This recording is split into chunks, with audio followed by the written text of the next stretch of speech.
Ano sabi mo? Hindi ka na mabababa, malaki ang boobs ko. Hindi na ako mambababae, malaki boobs mo. Hi guys! Samahan niyo ako dito sa MA Sculpture sa aking breast augmentation journey. Pangalawang check-up na nga pala namin to. Bali yung una, pumunta kami para ipacheck yung boobs ko. Ngayon, titingnan yung sizing at ibibigay yung request para sa laboratories and mammogram. So, nandito na kami sa Marikina Valley para magpa-mammogram. After ko pala magpa-laboratories, nagpa-mammogram na ako agad.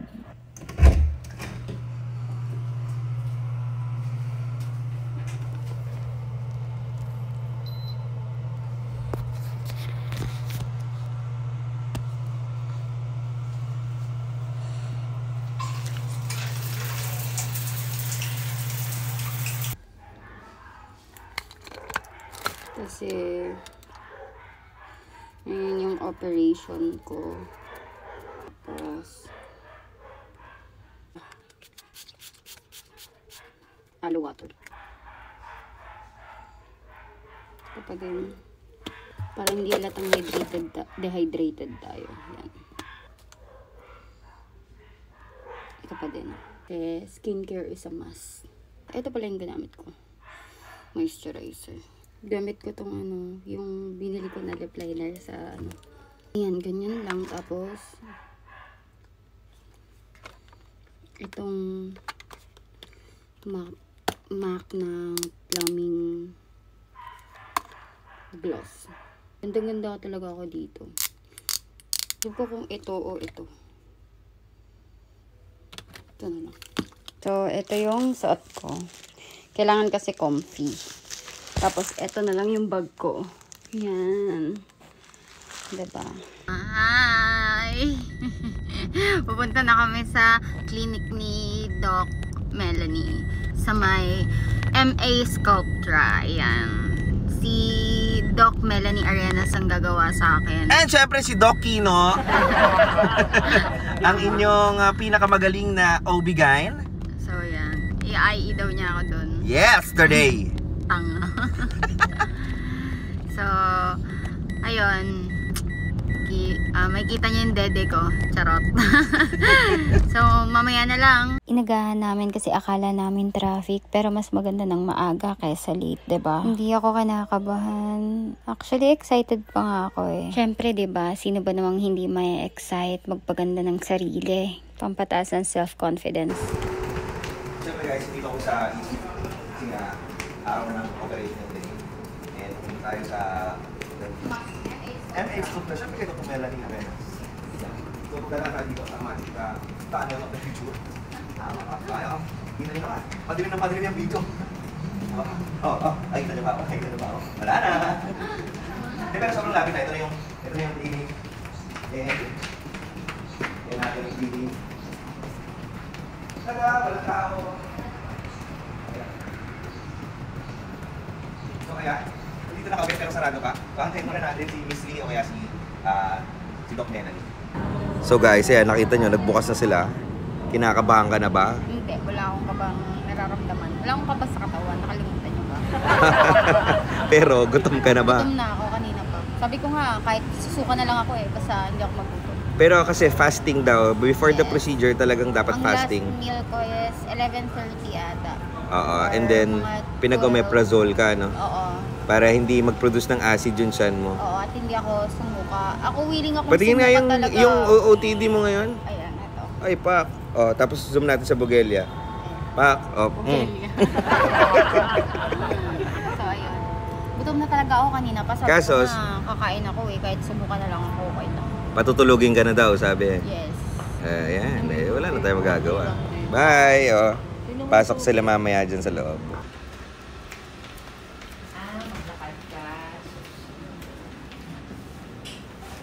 For me, this is the coziest clinic I've ever seen. So, anong nakapostura ka na? Pinagpalit ka na? Pinagpalit na ako. Oh. Ayun. Yep, anong ginagawa mo?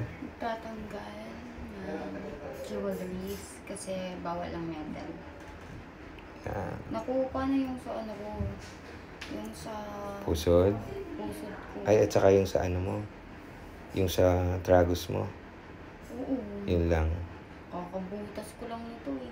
Hehe. And this is the sizes that they gave me. We're not sure if they'll be removing big or small cyst, but still they prepared 4 implants for me. And this is what it looks like. Mentor yung ginamit sa akin. Malambot siya and natural looking. Lalagyan na pala ako ng swero ng nurse dyan, pero nahihirapan siyang hanapan ako ng ugat, so lumipat siya ng kabilang kamay ko. Dito kahit pa na visible yung ugat ko. After palang itusok sa akin yung swero is tinurukan na ako ng mga antibiotics and kung ano na pang gamot for acid and all. Tanong din pala ako ng anesthesiologist dyan kung may maintenance ba akong gamot or may sakit ba ako like asthma, diabetes, and sakit sa puso. Pero sabi ko wala. Naka-oxygen na din pala ako kasi isa-sedate nila ako. Tapos napansin ng doctor ko naka-lipstick pala ako so tinanggal nila yung lipstick ko. Tinanong din pala ako ng anesthesiologist dyan kung nagiinom ako ng alak. Sabi ko hindi kasi bakit daw ang tagal tumalab sa akin ng pang-sedate. Last inom ko na alak was 9 months ago. Baka lang daw napipigilan ko so tinry na akong papikitin ng anesthesiologist ko. Sige na, good night, Kim. See you later. After ng operation, hindi pa ako agad nagising so pinasok na ako ni hubby sa OR. Actually, nagsasalita dito si hubby kaso may music kaya vinoice over ko na lang at minute ko yung video. Ang sinasabi lang naman niya dyan is sedated pa ako at hindi pa ako nagigising. Tapos binili niya na rin yung inuutos ko na tumbler dahil nawala nga yung tumbler ko na binili namin sa Starbucks. Yes. Oo. Kailangan daw gumising ka muna, asawa. May dala ako sa yung tumbler na bago. Wala na nakakukunin na nakakain na naman. Pag napanood mo tong video mo, tatawanan mo yung sarili mo. Ay, hilo ka pa, baka matumba ka. Baka matumba ka. Mamaya na. Groggy ka pa. Love mo ba ako? Siyempre. Guys, lumalabas yung katotohanan. Parang pinag-isipan ng mga 2 seconds yun. Siyempre na yun. Ang saya pala pag sedated, no? 12 hours ako tahimik kanina, love. Sinasabi mo, papabook kanino? Doc Arenas. Kay Doc Arenas, pabook na. Mura-mura paggawa ng anin. Yung ganito pag malupit na vlogger. Sedated pero nagpa-plug pa rin. MA Sculptra. Yan. Ha? Wala akong naramdaman. Wala kang naramdaman, ha? Sedated ka pa pero nagko-content ka na, ha? Ang bangis. Pero guys, seryoso. Sobrang alaga ng MA Sculptra sa kanya. Tapos babait na doctors. Yan. O, diba? Guys, sedated pa talaga pero mababait daw yung doctors. Ayan, guys. Nakaano ba ko? Humidik. Naka? Ano yun? Humila. Humihili ka? Hindi ko alam, lab. Wala ako sa OR kanina eh. Oh, hindi daw humihilig, sabi ni nurse. Oh, hindi daw. Huwag mo munang likot-likotin yung kamay mo. Angat natin ang kamay niyo po. Successful. Kanina ka pa tinatanong ng mga kuya at saka ate sa Eagles, ha? Kinakamusta ka nila? Ha? Send ko sa GC? Gising na tayo? Ha? Kaya mo nang dumilat? Ha? Eh, syempre, yung aming pinakamabait na si Miss Lee. Hello. Hi, hello. Syempre, kaway ka sa aming mga followers. Wala akong pilik mata. Hello. Oh, ito oh. Nag-surgery pero yung pilik mata, grabe eh, di ba? Yeah, ako eh. Woke up like this pa rin. Yes. Ano gagawin natin sa tupa? Ano,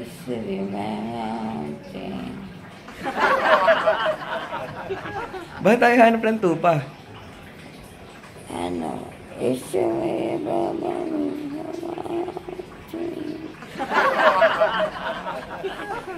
Lagyan na.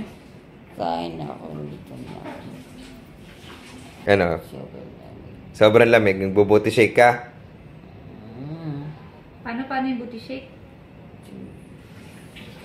Yeah, ayos. Good. Masasabi mo, Miss Lee. Hindi ako marunong mag-booty shake.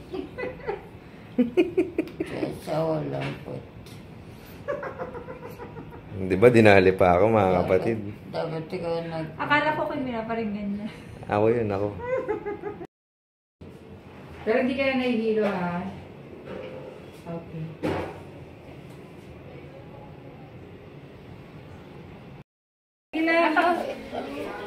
Sige lang, mamaisin natin mamaya. Ay, sige lang. Hindi, love, hindi.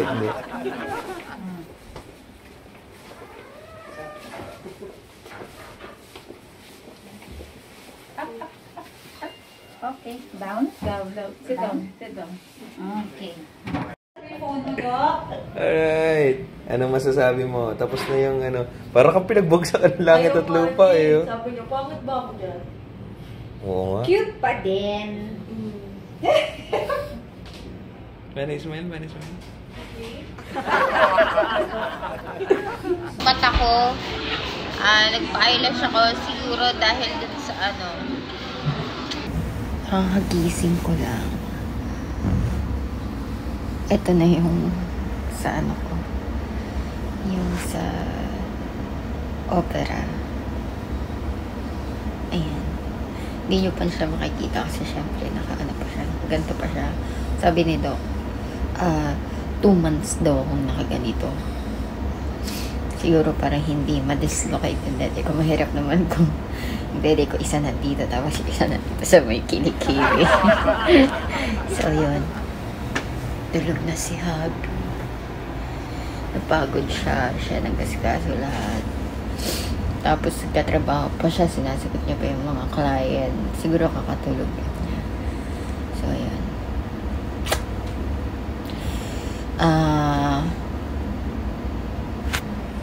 Makita niya pag ganyan. Ayan. So, dahil sinadate ako, syempre, hindi masakit. Pero ngayon, dahil wala nang lamig, sorry, nagkumto. Wala nang, tawag doon? Anesthesia. Wala nang anesthesia. Hindi naman masakit. Pero naka-pain reliever ako. Syempre, bibigyan ako ng pain reliever, antibiotics.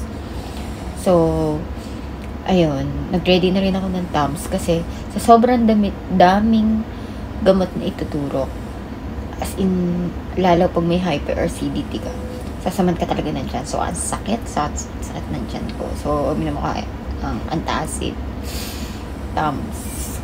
Hindi naman siya masakit. Nakakagalaw naman ako. Unlike sa ilong, di ba? Nakakakain naman ako. Unlike sa ilong, kapag ka nagpa-ilong kayo, talagang hindi makakain. Nakikita ko, di ba? Kaso, alam mo yung problem. Sobrang sakit na itong mata kong to. Hindi ko alam kung bakit. Sobrang sakit niya kasi naka-eyelash ako, diba? Nung nagpaano ko, tinanggal ko na nga yung eyelashes. So, ayan na naman siya. Nagluluha. Tapos, tawag dito? Namumula. Anyways, yun lang naman, hindi siya masakit. Nakakagalaw ako ng maayos. Sanay ako na pag tumingin ako sa salamin ko, I feel good about myself. Pero, nung after ko mga na kay Kali, well, hindi ko pinagsisisihan yung bunso ko. I'm very grateful na meron akong Kali sa buhay ko. But, syempre, bilang babae, maano ka talaga, what do you call this? ma-insecure, maku-conscious. Nagpa-check kami. Una, hindi si Dr. Melanie Arenas yung una naming doctor na pinuntahan. May pinuntahan kami na doctor na lalaki. Sabi niya, kwento mo kung anong ano. Kung pinakwento ko, ay kwento ko. Tapos, sabi lang niya, pili ka. Motiva, mentor, Motiva ergonomic ata yun, or mentor ergonomic. Nakalimutan ko kung anong basta ergonomic yung silicone. Tapos, pinresyuhan niya, Motiva, Motiva, magkano nga Motiva nila? 130, 120. Nakalimutan ko na, sorry. Lollipop yung gagawin namin dyan. When you say lollipop method, yung bilog sa nipple, tatanggalin nyo sa areola, tapos magkakaroon ng ganun yung pagbukas. Ito yung after operation ko. As in, talagang grabe yung assist sa akin ni hubby, alalay, pati pag-inom, talagang ina-assistahan niya ako. Sinusubuan niya ako para makakain ako at makainom na ng gamot. As in, dream husband talaga. So, ayun. After 5 hours, siguro nakakaramdam na ako ng pain. So, kahit pagtayo, nahihirapan na ako kasi yung puwersa ko is nasa braso. So, ayun, para hindi na ako mahirapan, binila niya na lang ako ng reclining bed. At syempre, kailangan elevated talaga yung higa ko kasi baka mamaya mapunta sa pisngi ko yung silicone. Lagi akong pinagsasabihan ni hubby about my insecurities. Araw-araw niya rin akong kina-compliment para mabawasan yung insecurities ko sa katawan at tumaas yung self-confidence ko. Pero siguro nature talaga ng babae ang ma-insecure at bumaba ang self-confidence. Maswerte ko kasi madalang lang yung magkaroon ng husband na supportive at ibibigay lahat ng gusto mo. At aalagaan ka sa worst situation. Sabi nga, 'di ba, for better or for worse. Marami nagsasabi sa akin na, wag yan kasi babaero yan. Wag yan, sasaktan ka lang yan, ganto ganyan. Wag yan, paglalaroan ka lang yan. Pero sabi nga, 'di ba, iba-iba naman yung tao. Iba ka, iba ako. So, iba yung trato sa'yo, iba rin yung trato sa akin. Swerte ako kasi ako yung pinakasalan niya. Bonus na lang daw yung gwapo niyang muka. Tapos, napakamapagmahal pang tatay at napakamaalagaing tatay. Pag naririnig niya to, talagang pumapalakpak na naman yung tenga niya. Okay na, wag mo na akong bulahin. Bayad na yung 260 eh. Pero kidding aside, yung asawa ko malayong-malayo na sa dati. Kaya kung sila minalas, ako sunwerte. Sabi nga nila, 'di ba, tsambahan lang 'yan. Natsambahan ko ang best version niya. Hindi rin nga pala ako makapag-angat ng kamay kasi nga bagong surgery ako, kaya siya na rin nagtatali ng buhok ko. Yan na yung moment na ang sakit ng ulo ko, ang sakit ng batok ko, para akong sex bomb, 'di ba?